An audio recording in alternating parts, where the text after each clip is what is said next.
Young heroes Nara Rohit, Manchu Manoj, Bellamkonda Sai Srinivas ముగ్గురు hit కోసం చకోర పక్షుల్లా ఎదురు చూస్తున్నవారే.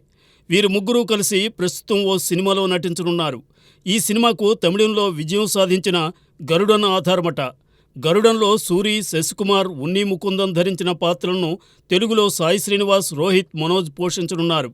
ఈ సినిమాకు నాంది ఫేమ్ విజయ్ కనకమేడల దర్శకత్వం వహించనున్నారు. కాగా చాలా రోజులుగా విజయం కోసం ఎదురు చూస్తున్న కేకే రాధామోహన్ ఈ చిత్రాన్ని నిర్మించనున్నారు. ప్రస్తుతం వినిపిస్తున్న సమాచారం ప్రకారం ఈ సినిమా సంక్రాంతి కానుగ్గా రానుంది. ఆ సీజన్లో ఇప్పటికే పలువురు టాప్ స్టార్స్ మూవీస్ ఉన్నాయి.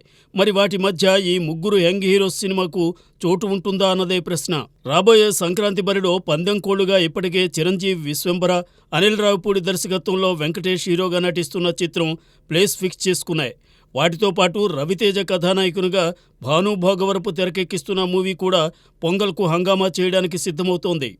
తమిళ స్టార్ అజిత్ హీరోగా రూపొందుతున్న గుడ్ బ్యాడ్ అగ్లీ కూడా సంక్రాంతి కానుగ్గా రానుంది. ఇలా అందరి స్టార్స్ సినిమాలు రంగంలో ఉండగా ముగ్గురు యంగ్ హీరోస్ కలిసి నటిస్తున్న గరుడన్ రీమేక్ కూడా వస్తోందంటే అందరూ ఆశ్చర్యంగా చూస్తున్నారు. కానీ పెద్ద సినిమాల నడుమ చిన్న చిత్రాలు వచ్చి విజయం సాధించిన సందర్భాలను మర్చిపోరాదు. మరి నారా, మంచు, బెల్లంకొండ హీరోల సినిమా సంక్రాంతికి సిద్ధమవుతుందా, బరిలో దూకుతుందా? చూద్దాం ఏమవుతుందో.